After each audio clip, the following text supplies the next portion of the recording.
ہم شہر کے لوگوں کا سب سے بڑا ایشو یہ کہ ہمیں تہبند سے بڑی گھبراہٹ ہوتی ہے، ہمیں تہبند باندھنے کی عادت نہیں ہے۔ گاؤں گوٹ کے لوگ تو گھر میں بھی تہبند باندھ رہے ہوتے ہیں، ان کو احرام کو پرابلم ہی کوئی نہیں ہوتا۔ تو تہبند سے اگر آپ کو عادت ہو گئی نا تو آپ احرام فرینڈلی ہو جاؤ گے۔ سب سے بڑا ایشو ہم لوگوں کا، شہر والوں کا، وہ یہ کہ ہم تہبند کیسے باندھیں، تہبند کنٹرول کرنے میں ان کا جو ہے نا ٹینشن رہتی ہے۔ تو ایک بار صحیح طریقے سے آپ یہ احرام کا جو نیچے والا حصہ باندھنے کا ہے، تہبند باندھنے کا طریقہ سیکھ لو، آپ کا حج آسان ہو جائے گا۔ حج قران کرنا ہے نا تب بھی ہو جائے گا، لیکن جب احرام صحیح باندھنا ہو، اب احرام ہی سنبھالتے رہو گے تو دل ہوگا یار کب اترے گا احرام۔ مجھے بڑا بعض اوقات تو عجیب لگتا ہے، لوگ بار بار یہ پوچھتے احرام اترے گا کب؟ میں نے کہا پہلے روتے تھے احرام پہنوں گا کب، یا اللہ موقع دے میں احرام پہنوں، جیسے ہی احرام پہنا اب ٹینشن یہ اترے گا کب۔ ارے بھائی ریلیکس رہو، جلدی کس بات کی ہے؟ تو احرام صحیح باندھنا سیکھ جائیں گے تو آپ کو اس کی ٹینشن ختم ہو جائے گی۔ تو پہلے میں تہبند باندھنے کا آپ کو طریقہ بتا رہا ہوں۔ تو اب آپ نے پہلے تو چیک یہ کرنا ہے کہ یہ احرام میرے سائز کا بھی ہے کہ نہیں۔ تو اس کا طریقہ یہ کہ آپ نے اپنی ناف کے اوپر یہ والا بالکل کوئی بل نہ ہو رکھ کے چیک کر لیں کہ یہ آپ کے پیروں کے نیچے تک جا رہا ہے یا پیر تک ٹچ ہو رہا ہے، اس کا مطلب اس کا سائز ٹھیک ہے۔ ایسا نہ ہو کہ آپ ناف پہ رکھیں اور ابھی سے شروع سے ہی آپ کے ٹخنوں کے اوپر ہے تو یہ آپ کے لیے سائز تھوڑا ہے۔ چلے بسم اللہ الرحمن الرحیم۔ اچھا اب کرنا یہ ہے کہ یہ دونوں چادریں آپ نے اس کے کنارے ملا لینے، ٹھیک ہے، اور کوئی اس میں اوپر بل نہ رہے۔ ان دونوں کناروں کو آپ نے ملا لیا۔ اچھا اب اس طرف سے تھوڑا سا اس کو ٹائٹ کر لیں، جتنا ٹائٹ کرنا ہے آپ ٹائٹ کر لیں، ٹھیک ہے۔ اب ان دونوں کو واپس اپنے ہاتھوں سے یہاں پر لے آئیں۔ اب اس کے بعد دوبارہ جو ہے اس کو یہاں لے آئیں، یعنی اس کو فلیپ کر رہے ہیں آپ، ٹھیک ہے نا۔ اور اب آپ کی مرضی ہے ایک بار دو بار، کیونکہ احرام بھی بہتر ہے کہ ٹخنوں سے اوپر ہو، تو پھر تھوڑا اگر بڑا ہے تو 4 بار کر لیں۔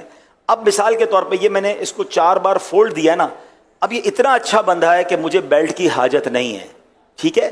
اچھا ایک اور غلطی جو حاجی کر جاتے ہیں یا غلطی عمرہ کرنے والے کر جاتے ہیں، ابھی چونکہ میں تربیت کر رہا ہوں تو میں نے کپڑے پہنے ہوئے ہیں، ٹھیک ہے نا، لیکن جب آپ احرام پہنیں گے تو جسم پر اور کوئی کپڑا نہیں ہوگا، کوئی انڈر گارمنٹ، کوئی انڈر ویئر وغیرہ کچھ بھی آپ نہیں پہنیں گے، ٹھیک ہے۔ مرد جب احرام پہنے گا تو اس کے جسم پر بے سلی چادریں ہی ہوں گی، سر پر ٹوپی امامہ بھی نہیں ہوگا، یہ خیال رکھنا ہے، ٹھیک ہے۔ تو اب آپ نے جب یہ احرام پہنا نا تو اب ظاہر ہے اس کے نیچے تو کچھ بھی نہیں پہنا ہے، تو اب یہ جو فلیپنگ کی ہم نے اس کو گھما کے جس طرح بنایا ہے نا، اس کا فائدہ یہ کہ اگر ہوا بھی آئی نا تیز تو یہ اگر اڑی بھی چادر تو آپ کی ستر، آپ کا جو جسم ہے وہ چھپا رہے گا، بے پردگی نہیں ہوگی۔ تو ہم نے احرام جب اس طرح باندھتے تو اس سے ایک تو چلنے میں بڑی آسانی رہتی ہے، دوسرا پردہ بھی رہتا ہے، تیسرا یہ کنٹرول بھی رہتا ہے۔ اچھا یہ میں نے سکھایا نا تو آپ مجھے شاید 50 سیکنڈ لگ گئے ہوں گے، 1 منٹ لگ گیا ہوگا، لیکن اگر میں خود باندھوں یا آپ کی پریکٹس ہو جائے گی تو 30 سیکنڈ میں بھی ہو جائے گا، پتہ بھی نہیں چلے گا، آپ کی عادت ایسی بن جائے گی کہ آپ بالکل آسانی سے باندھ لیں گے۔ اب بیلٹ نہ بھی پہنے تو احرام چلے گا۔ اچھا کچھ حاجی غلطی کیا کرتے ہیں، کیونکہ گھر میں تولیہ باندھنے کی عادت ہے نہانے کے بعد کچھ لوگوں کی، تو وہ احرام تولیے کی طرح باندھ لیتے ہیں، اب یوں باندھ رہے ہوتے ہیں۔ جب اب یوں احرام باندھ لو گے تو آپ تو اپنے آپ کو قید کر بیٹھے، اب تو آپ زیادہ چل بھی نہیں سکو گے اور پھر سنبھالتے رہو اس کو۔ تو یہ اس طرح نہ باندھیں، باندھنا تو ٹھیک ہے ہو جائے گا باندھنا، لیکن آپ ٹینشن میں رہو گے۔ تو احرام فرینڈلی بننے کا ایک طریقہ میں آپ کو بتاتا ہوں کہ اگر حج میں کچھ دن ہے نا تو اکیلے کمرے میں رات کو جب موقع ملے، آپ کا بیڈ روم ہو، تو آپ تہبند باندھ کر سونا شروع کر دیں۔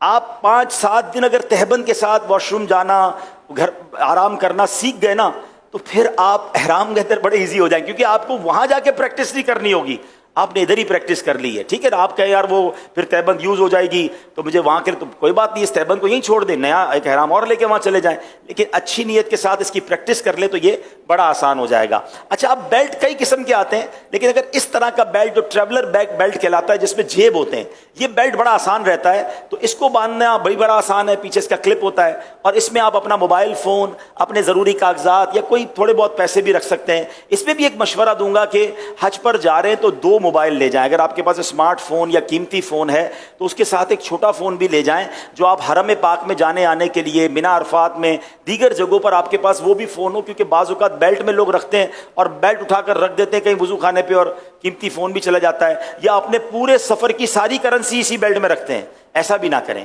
اپنی زیادہ پیسے وغیرہ ہیں وہ ہوٹل میں ہی رکھیں، بیگ کے اندر رکھیں. اس میں تو ضرورت کی 25-50-100 ریال رکھ لیے, کچھ کھانے پینے کی ضرورت پڑی. ہاں اپنے ہوٹل کا کارڈ ضرور ڈالیں, اپنے معلم کا کارڈ ضرور ڈالیں, تاکہ خدا نہ خواستہ آپ کے ساتھ کوئی حادثہ ہو جائے تو پتہ چلے کہ آپ کہاں تھے, کس کے معلم کے حاجی ہیں, تو رابطہ کرنا آسان ہو جائے. آپ کے ساتھ بچے اور فیملیز ہوں تو ان کے جیب میں بھی آپ نے ہوٹل کا کارڈ بھی اور معلم کا کارڈ ضرور رکھنا ہے, تاکہ وہ بچھڑ جائیں تو ان کو کوئی اس ایڈریس پر پہنچا سکے. اب یہ اوپر کی چادر جو ہے تولیے کی ہے, اور اس کو بھی آپ نے اسی طرح چیک کر لینا ہے کہ یہ میرے سائز کی ہے کہ نہیں. تو سائز تھوڑا سا اس کا بڑا ہونا چاہیے, تاکہ اس کا فائدہ یہ ہوتا ہے کہ یہ آپ کے نماز وغیرہ میں, رکوع وغیرہ میں آپ کے لیے آسانی رہے. تو اس کو چیک کرنے کا طریقہ یہ کہ یہ ایک بار چکر پورا گھوم کر کم از کم یہاں تک آ جائے.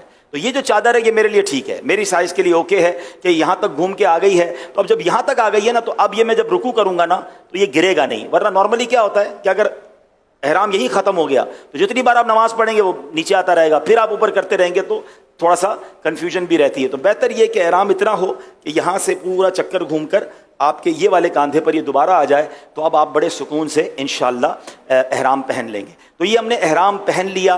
اچھا, اب اس میں کچھ بے احتیاطی بعض اوقات حاجیوں سے ہو جاتی ہے چونکہ پریکٹس نہیں ہوتی. اب مثال کے طور پہ آپ نے احرام پہنا ہے اور نماز پڑھ رہے ہیں, تو آپ کہیں گے اللہ اکبر. اب ابھی تو میں نے کرتا پہنا ہے, اگر کرتا نہ پہنا ہوتا تو پیٹ میرا نظر آتا, سینہ نظر آتا. تو جب نماز پڑھتے ہیں تو یہ پورا جسم نظر آ رہا ہوتا ہے, یہ بہتر نہیں ہے. اس کا بڑا پیارا طریقہ امیر علیہ سنت نے سکھایا تھا کہ جب آپ احرام میں نماز پڑھ رہے ہوں اللہ اکبر, انشاءاللہ سینہ اور پیٹ جو ہے آپ کا یہ ڈھکا رہے گا. اور میں آپ کو صحیح بتاؤں, ابھی تو احرام پہنا ہے سکھانے کے لیے یا سیکھنے کے لیے, مگر جب احرام واقعی انسان پہنتا ہے, جب اس کے جسم پہ اور کوئی لباس نہیں ہوتا, اور احرام میں ایکچولی ایک میسج بھی ہے کہ ایک وقت آئے گا میرے سارے کپڑے اتار کر مجھے کفن پہنا دیا جائے گا. تو یہ احرام کی چادریں ہمیں اس سفر کی بھی یاد دلاتی ہیں. اور جب بندہ احرام پہن لیتا ہے نا, اور پھر اس کے بعد جب وہ لبیک پڑھتا ہے اور جو اس کی کیفیت بنتی ہے, یہ الفاظ میں بیان بھی نہیں کیا جا سکتا. ہم اللہ کریم سے دعا کرتے ہیں کہ ہمیں حقیقی معنوں میں احرام پہننا, لبیک پڑھنا اور اپنے در کی حاضری نصیب فرمائے.